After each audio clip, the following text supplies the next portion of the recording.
тыңдау болып жатыр. Нұржан деген төраға болса ғана отырсын. Ағадан сөйлеп ашып бүгінгі отырыс Ақтас Ұлттас өндірісі болғаннан кейінгі қалпына келтіру жобасының қоршаған ортаны қорғау бөлімі және қоршаған ортаға жерді бағалау бөліміне келіп тұр. Жер қойнауын пайдаланушы Қазмұнтранспорт мекемесі төрағасы мен Әділхан Нұржан, хатшысы Сейсенбаева Гүлнұр Көбірбаева. Отырысымызды бастаймыз. Осы жобаның авторы ретінде баяндамашы Жұмағұлов Асқар мырзаға сөз береміз. Құрметті ауыл тұрғындары, саламатсыздар. Бүгінгі сіздердің назарларыңызға осы бір ай төңірегінде осы жоба жасақталынып, бір ай төңірегінде осы әлгі жергілікті Ақкетік газетіне лав радио жүйесіне, сосын интернет желісіне, порталға осына жоба салынған болатын. Бұл жерде енді жобаның екі бөлімі, бірінші бөлімі қоршаған ортаны қорғау бөлімі, сосын қоршаған ортаға әсерді бағалау бөлімі. Осы екі бөлімде салған болатынбыз. Сосын осыған дейін біздің тарапымыздан немесе біздің тапсырыс беруші мекемеміз Қазмұнтранспорт мекемесіне ешқандай да сұраныс немесе сіздердің тараптарыңыздың ұсыныс ештеңе болмаған екен. Сондықтан осы жаңа тартып тұрмыз. Иә. Видеосъемкамен түсіріп жатыр. Естіліп тұр ғой? Сонымен қатар мына интернет жүйесі арқылы осы қоғамдық тыңдау барысында қатысып отырған департамент экология, Маңғыстау облысының департамент экологиясының бас маманы Айсәуле деген қарындасымыз бар. Сосын Сабина деген бас маман, табиғатты қорғау басқармасы деген бар. Маңғыстау облысы Ақтау қаласына тіркелген. Сол ғана осы екі маман осы ғана жүйеге тіркеліп, осы желістің өту барысын қадағалап отырған жағдай. Бұл жерде негізі осы жоба жасалғаннан кейін оның бағанағы табиғатты қорғау бөлімі жасақталып тұрғанмен де бұл жоба кейіннен департаментіне, Маңғыстау облысының департаментіне келісімге жіберілген мезгілде сол ауқымын анықтау үшін арнайы сол департамент басшысының бізге берген нұсқау қағазында көрсетілгендей, осына осы айтқанда осылай айтамыз ғой, қоршаған ортаға әсерді бағалау бөлімін жасап, соны келісуге алып келді, қоғамдық тыңдауға алып барыңдар деген нұсқау болатын. Сол мәселе бойынша осыны екі бөлімде жасақталынып, екі бөлімдегі біреуі екіде, біреуі үште қаралу болатын. Бұл енді мына Форт-Шевченко қаласының осындағы қала әкімінің сұранысы бойынша кейбір сұрақтар болған, соған байланысты кешіктіру болады, оған енді кешірім сұраймыз. Бұл жоба енді жоба бойынша Қазмұнтранспорт мекемесі тау-кен бөлігі 2004 жылы алған. Бұл жерде 52 гектар жерге тау-кен бөлігі министерство кезінде микроэлементті инновационный развитие, соның территориалдық Заппазедр деген Ақтөбе қаласында мекемесі бар. Сол жерде тау-кен бөлігін алған болатын. Ол жерде 50 гектар жерге бөліп берілген.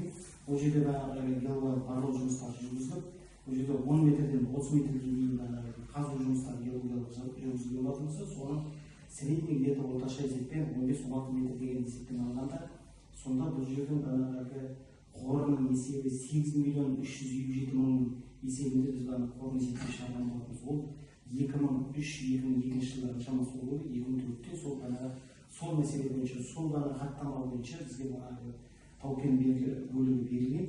Енді күнгі 25 жылға осыған дейінгі қазіргі экономикалық жағдайға байланысты Қазмұнтранспорт мекемесі осыны ұлттас тәсті алу мәселесі барлық құжаттар бола тұрса да қазіргі сұраныстың аздығына байланысты үкіметке кері қайтару мәселесі бар шешім қабылданған болатын.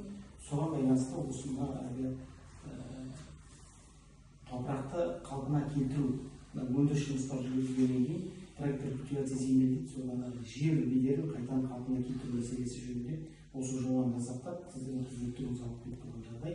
Бұл жерде бұл жоба тек қана 24 гектар 380 квадрат метр сол общий где-то 243.800 метр квадрат жерге осына қалпына келтіру жасалынды. Яғни жасына жетпейтін жерде осыған дейін осы өндіру жұмыстарын жүргізіп, кейін қалған жартысы осы керек еместігін анықтағаннан кейін үкіметке қайтадан жерді тапсыру мәселесі туындаған болатын. Соған байланысты осы жоба жасалынды. Бұл жерде енді сол 243.800 метр квадрат жерге жасалынған сол трактор бульдозер Т-170 тракторды осы жолға кіргіздік. Бұларды бағанағы есептеліп отырған нормативтік документтердің бәрі ERA деген программа бойынша есептелініп, осы жобаның ішіне енгізілді. Бұл жерде енді шығатын қалдықтардың шығындардың көлемі енді күнделікті көшеде көріп жүрген біздің биохимикалардың содан шығатын шығындар мен қалдықтардың есебіндегі есептелінді. Бұл жерде алып бара жатқан халықтың немесе осы аймақтың бір экономикалық немесе әлеуметтік жағдайына зияны келтіретіндей жерде ештеңе қарастырмаған. Бұл ПДК деп айтамыз, одан аспайды, яғни мөлшерлеріне өзінің өлшемі бар, соған байланысты бұл аспайтын мөлшерде есептелінген барлық жағдайда. Бұл жерде енді бір трактор жұмыс жасайды деп отырмыз. Бұл жерде 72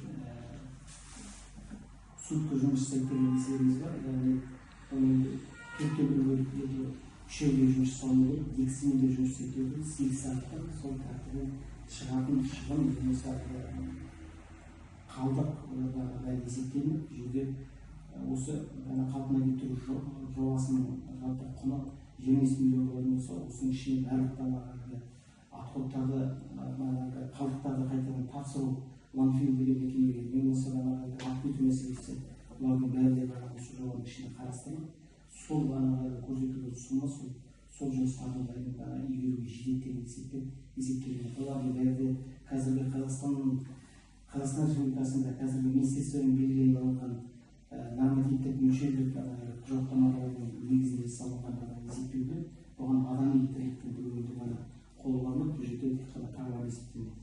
Сондықтан осындай жұмыстар жүргізіледі деген есебіміз бар. Қалпына келтіру мәселесі бағанағы 43.800 куб өсімдік қабаты керрата осы мына 24,380 гектар жерге қайтадан төселіп, грубый полиокелерден тегістеу, үлкен жерлерде қалпына келтіру, болмаса соңғы окончательный ең түпкілікті тегістеу жұмыстары осы трактордың көлемінде жасалынды. Ар жағында далалық акт деген бар, сол актты тапсыру мәселесі көзделіп, оның арқада үкіметке тапсыру мәселесі қазмұнайтранспорт мекемесінің басшыларының қолында тұрған нәрсе, арқада акттерін жасап, сіздермен келісімге келіп, арғы күні мына проекттің жобаның жалпы ішіндегі көрсетілген көрсеткіштердің бәрі сіздердің еңбектеріңізді өткеннен кейін арқада дала актісінің кезінде осы жердегі атқарушы органдар болмаса осы жердегі халық пен тұрғындармен тағы да кездесіп, осы мәселе жөнінде акт жасап өткеннен кейін сосын қайтадан үкіметке тапсыру мәселесі жүктеледі. Бұл экспорттың жемісі деп айтамыз. Маңғыстау облысының жер басқармасының ішінде құрылған сол комиссияның негізінде қайтарылуға тиісті деген есебіміз бар. Бұл жоба енді бір ай бойына осы экопорталдар болмаса осы интернет желісінде жүргеннен кейін сіздердің жеке сұрақтарыңыз болып жатса, тағы да біз жүздесіп бір сұрақтарыңыз болса соған жауап берейік деген ниетпен келіп жатқан жағдай. Біз осымен баяндамамызды аяқтаймыз. Сұрақтарыңыз болып жатса қоюға болады.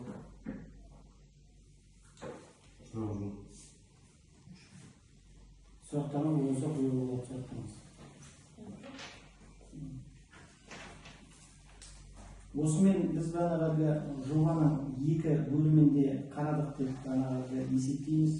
Сіздердің құзыреттеріңізге алып келдік. Қазір төраға өз алғанда қорытынды сөзін айтады. Қазіргі тағы да қайталап айтатын болсақ, сіздердің құзыреттеріңізге қорғау бөлімі, ең өзі табиғатты қоршаған ортаға әсерін бағалау бөлімі сіздердің құзыреттеріңізге келді. Маңғыстау облысының департамент басшысының беріп отырған нұсқау бойынша ауқымын анықтау мәселесі бойынша қойылған жобаны сотана ауыстырып сізге беретін болса, арада біз бағанағы осы жұмыстарды атқару кезінде алынатын рұқсат қағазын алу үшін біз табиғат қорғау басқармасына жолдаймыз арада. Егер сіздердің хаттама қол қойып арада бізбен асайтты өзіміздің жобамызға жалғастыратын болсақ. Рахмет сіздерге де ауылдарыңызға үлкен жетістік тілейміз, үлкен болашақта болайық. Тыңдап тұрмын сізді. Қайтадан ықтимал әсер туралы есеп жобасының нақты шығарындылары мен қалдықтары бойынша бір атап өтесіз? Бұл жерде енді екі проектті қатар оқыдыңыз ба?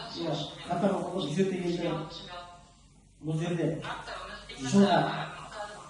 жылға бойынша оқиғаншы ықтимал әсер туралы есеп жобасы бойынша. бір жылға бұл жерде қалдықтың көлемі 114 мың болатын болса, шығарындардың көлемі бары тек қана тонна болып айтады ғой, 4 мың ғана бар. Пайдаланатын судың көлемі ауыз су 4-3 куб болатын болса, техникалық судың көлемі бұл жерде 483 куб су, техникалық суды.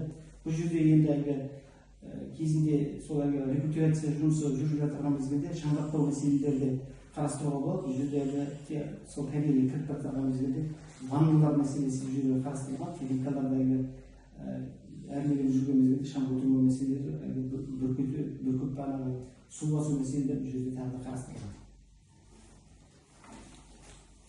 Шығарындыларды айта беріңіз. 114 мың. 114 мың.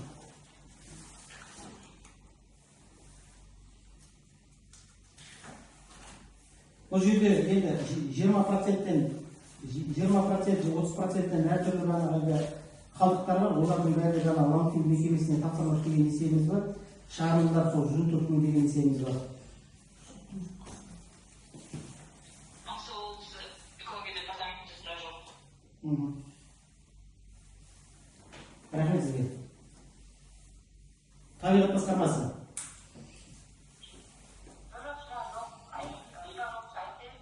Үлкен рахмет, сау болыңыздар. Біз мына жоба бойынша сізге осыған дейін түсінік бердік. Енді тағы қайта өзіңіз айтып жіберсеңіз. Біздің сұрағымыз жоқ. Сұрақтарыңыз болмаса, біздің баяндаушы Жұмағұл мырзаға рахмет.